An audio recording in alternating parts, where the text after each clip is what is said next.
سابق سینیٹر نہال ہاشمی کا کہنا ہے کہ مجھے سیاسی انتقام کا نشانہ بنایا جا رہا ہے، میری معافی کو قبول کیا جائے۔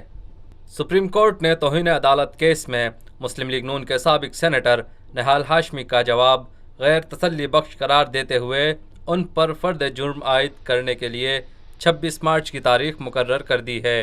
Chief justice of Pakistan justice Saqib Nisar کی سربراہی میں سپریم کورٹ کے 3 رکنی بینچ نے نہال ہاشمی کے خلاف کیس کی سماعت کے دوران نہال ہاشمی نے عدالت عظمیٰ میں اپنا جواب جمع کروا دیا، جس میں موقف اختیار کیا گیا کہ انہوں نے عدالت کے بارے میں ایسے الفاظ نہیں بولے۔ سماعت کے بعد سپریم کورٹ کے باہر ذرائع ابلاغ عامہ کے نمائندوں سے گفتگو کرتے ہوئے نہال ہاشمی کا کہنا تھا، اپنی جو شو کاز نوٹس ہے اس کی رپلائی دے دی ہے، اور جس میں میں نے کہا کہ میں نے یہ نہیں کہا تھا، میں نے اسے دہرایا تھا، یہ مظلوم قیدیوں کی جیل میں پڑے ہوئے لوگوں کی آواز تھی، جو جب سے میں گیا وہ یہی بات کر رہے تھے، اور میں سول لبرٹی یونین کے ایکٹیوسٹ کے حیثیت سے، ضمیر کے قیدی کے حیثیت سے، ہیومن رائٹ ایکٹیوسٹ کی حیثیت سے میں سمجھتا ہوں کہ یہ میرا فرض ہے، میرا اللہ بھی مجھے پوچھے گا۔ میں نے جو قیدیوں سے سنا تھا اس بات کو دہرایا، یہ بات میں نے اپنے جواب میں بھی دے دی، اور آج میں نے عدالت کے بھی روبرو بتا دی۔ یہ بھی میں نے کہا تھا کہ میں پچھلے ڈیٹ پہ بھی جب مجھے سزا دی گئی تو عدالت کی ترغیب دینے پہ میں نے معذرت کی تھی۔ نہال ہاشمی نے معافی قبول کرنے کا مطالبہ کرتے ہوئے کہا، اور بحیثیت وکیل میں سمجھتا ہوں میں ہمیشہ عدالت کی عزت اور احترام کرتا رہا ہوں، آئندہ بھی کروں گا۔ میں اسی عدلیہ کی بحالی کے لیے، اس کی عزت کے لیے جیل بھی جاتا رہا ہوں، تو یہ میرا فرض ہے اور میں کرتا رہوں۔ یہ بات بھی میں نے بیان کر دی، اور میں نے یہ بھی کہا کہ میں نے کبھی کسی عدالت کو نامعزز کسی جج صاحب کے بارے میں کوئی بد کلامی کی ہے، نہ انشاءاللہ کروں گا۔ وہ جو آپ نے ٹیپ دکھایا ہے وہ قیدیوں کی زبان ہے، میں نے نہیں بولا۔ دوسرا میں نے یہ کہا کہ مجھے انصاف ملنا چاہیے، فیئر ٹرائل ہونا چاہیے، یہ میرا حق ہے۔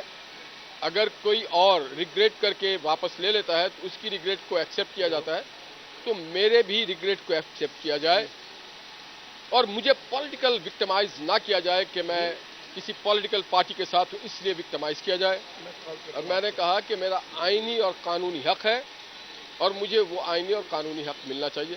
تو میں یہ سمجھتا ہوں کہ آج میں نے سل حاصل جواب دی ہے، اور امید رکھتا ہوں کہ معزز عدالت جو ہے اس پہ غور کرے گی، فکر کرے گی اور اسے دیکھے گی۔ میں اپنی دانش میں سمجھتا ہوں کہ میں نے کوئی جرم نہیں کیا ہے۔ اگر مظلوموں کی آواز اٹھانا، جیل میں 18، 17 سال، 16 سال، 15 سال سے بند قیدیوں کے بارے میں بات کرنا گناہ ہے، تو پھر یہ گناہ تو گناہ نہیں ہے میرے نزدیک۔ جیل اور ریل کو انسانی حقوق کے کارکنوں کی قسمت قرار دیتے ہوئے نہال ہاشمی کا کہنا تھا، دیکھیے سیاسی کارکن اور انسانی حقوق کے کارکنوں کی قسمت میں جیل اور ریل رہتا ہے، اگر اس سے بھی زیادہ کچھ کرنا چاہیں تو ضرور کریں۔ میں چونکہ محمد نواز شریف کا کارکن تھا، کارکن ہوں، کارکن رہوں گا، اور یہ بات میں نے عدالت میں کہا کہ مجھے پولیٹیکلی وکٹمائز کیا جا رہا ہے۔ سابق سینیٹر نے خود پر ججز کو گالیاں دینے کے الزامات کو مسترد کرتے ہوئے کہا، ایک منٹ، کب اور کہاں میں نے کس کو گالی دی آپ بتائیں، چلیں آپ ثبوت دیں۔ عدالت کو گالیاں دی، عدالت کے اندر آپ کی ویڈیو چلی ہے، آپ نہیں، آپ فریاد گالیاں دے رہے ہیں عدالت کو، تو یہ کس کے بہاف پہ تو نہیں دے رہے آپ مجھے بتائیں کہ نہیں، ایک منٹ یار، اللہ سے ڈرنا آپ سے نہیں، بتائیں کس کا نام لیا، کب عدالت کا نام لیا پلیز۔ آپ تو وہ لفظ نہیں دہرا سکتے جو آپ نے کہا۔ میں نے کسی کو نہیں کچھ کہا۔ اس کی وجہ یہ ہے کہ اس پہ انہوں نے قوم سے ریگریٹ کی، اگر ان کی ریگریٹ ایکسیپٹیبل ہے تو میری بھی ریگریٹ ایکسیپٹیبل ہونا چاہیے انڈر آرٹیکل 125۔ Thank you. یہ ہے خبر کا جہاں، اور آپ دیکھ رہے ہیں TNN TV۔